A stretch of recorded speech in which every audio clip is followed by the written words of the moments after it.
Hello everyone and welcome back to another episode of Gizmo Joe. Today we're going to be taking a look at the TP-Link wireless nano USB adapter. The model number on that is TL-WN725N, and it's a 150 megabyte per second Wi-Fi adapter. You'll notice that it's super small, and it's in a USB form factor, so it's easy plug and play. Obviously on the box, it's compatible with Windows, Mac, and Linux. It's got a 3-year warranty, and basically it just tells you on the back what it does, etc., etc.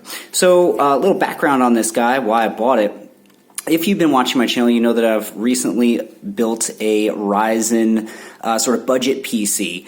In order to keep the cost down, I tried to essentially reuse a whole bunch of stuff that I had laying around the house. And one of the things that I reused was this little guy here. So I happen to have just this little USB wireless sort of adapter sitting in one of my drawers. I don't remember where I got it from, although considering it's generic, it doesn't have any branding on it whatsoever. I'm assuming it came from eBay, but again, like I said, it must have been years ago. So it was just sitting there and I was like, all right, great. With my new PC build, I don't have to essentially invest in a PCI card or anything like that.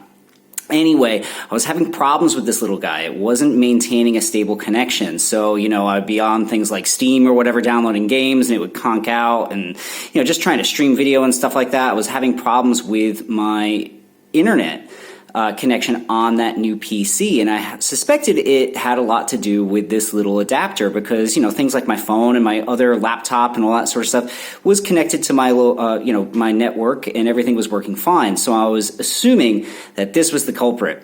So I said, what I want to do is get something to replace that. So I had a look on Amazon, and originally I was going to get a PCI Express sort of Wi-Fi adapter. This is basically a card that is slotted into the motherboard and basically gives you an internet connection that way.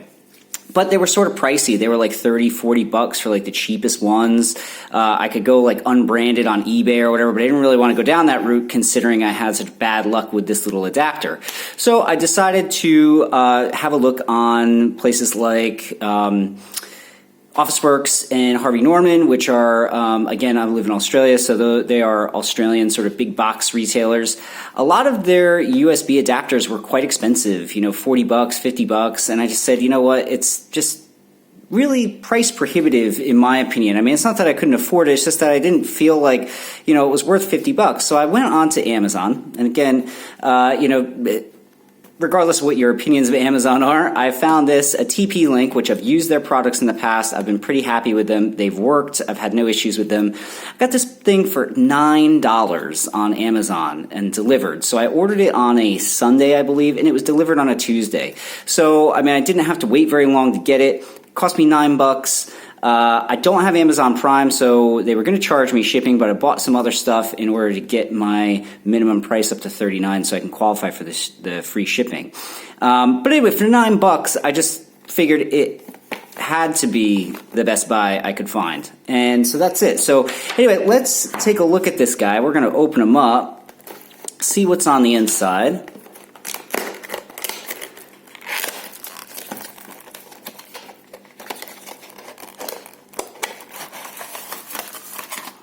Okay, anything else in the box? Oh, we got something in here. Let's take a look.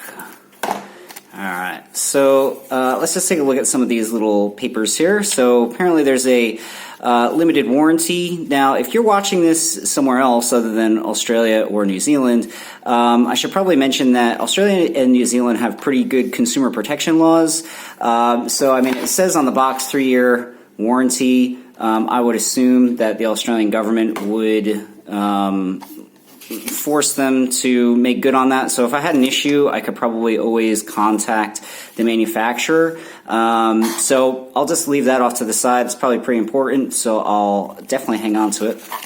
What we have here, it looks like, is a installation guide. So I would expect, regardless of what operating system you're running, that it's basically plug and play. It's saying here with a Mac you have to install the driver and the utility, which comes from the internet, so that could be a bit of an issue. So if you don't have a computer that connects to the internet and you're hoping that this little USB adapter is going to connect you to the internet, you're not going to be able to install the driver unless you do it on a different device and then sort of transfer it over.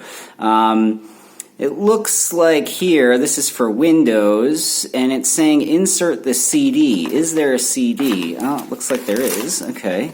So the drivers and everything that you need to get this guy to work apparently is on this CD. Now, luckily, my new PC build has a optical disk drive, but there's probably a pretty good chance that you don't have one, in which case you're probably going to have to go online and grab it. Now, I don't know, in the past, a lot of this stuff that I've had, usually if you just plug it in, you know, it usually just works right out of the box without having to mess around with drivers or anything. But again, if you find that it's not working and you can't connect to the internet, you're probably going to have to grab another computer, go to TP-Link.com, find the driver for this guy, chuck it on a USB, then transfer it over to the computer that you want to use this little adapter with in order to get it to work. But anyway, as you can see, it's super tiny, and that's what I wanted. You can get little USB adapters that are quite large. They look like sort of a standard USB stick, or even one that's, you know, thicker and chunkier than a standard USB stick. But I wanted something that was really, really tiny, and you know, when I plug it into the back of my computer, you can barely even see that it's there, and that's what I got. So what we're going to do next is I'm going to plug this guy in, and we're going to connect it up to my network and see how it works. Stay tuned. Okay guys, so unfortunately when I put the USB adapter into my computer, it didn't automatically install any drivers. So what I had to do was take the CD that came with the USB adapter and pop it into my computer. And I just auto ran it and basically installed. It says the driver is now installed and we can connect to a Wi-Fi network. So like I said before, if you don't have an optical drive, you're going to have to get another computer that can go to TP-Link.com and download this driver. Anyway, let's check the Wi-Fi speed now that the driver has been installed. Okay guys, so we're on fast.com just to check the internet speed that I'm getting with my new Wi-Fi adapter. Now, in the comments, you might notice how my internet speed is god-awful. Unfortunately, I live in Australia. We're still on copper wiring, if you can believe it. But you know, 4.6 megabytes per second, not bad. I'll take it for this little Wi-Fi adapter. But anyway, it seems to be working. The Wi-Fi adapter itself has a little green LED. Unfortunately, I don't think you can shut that off. So if you're the type of person that doesn't like lots of flashing lights and things on their computer, that may be a problem. But for me, it's not that big of a deal. It's in the back of my computer. I can barely see it. Anyway, so obviously it's working after the driver has been installed. Everything seems to be good. I haven't had any dropouts or anything like that, so I think this has solved my problem. Okay, so like I said, the installation of the driver was super easy, and again, that's thanks to the fact that I have an optical drive still. If you don't, you're going to have to get a different computer, like I said before, download the driver, transfer it onto the computer that you want to use this with. But it was pretty painless, it was pretty quick, and I was able to connect to my Wi-Fi network very quickly, and I'm happy with the speeds that I'm getting, and it seems to be a very stable connection. Again, I think this is probably one of the cheapest, best value USB adapters that you can get, and I love the fact that it's in that nano form factor, because you know, some of the other ones, they're giant and they're huge, and you know, they look kind of ugly sticking out the back of your computer. So if you're looking for something that is going to do the job, definitely take a look at this guy. Like I said, it was the TP-Link TL-WN725N, and I'll put a link to the Amazon, where you can purchase it from Amazon for about $9. So thanks for watching. That's going to do it for today. I'll be back again with another video very soon. Thanks for watching. This is Gizmo Joe, signing off.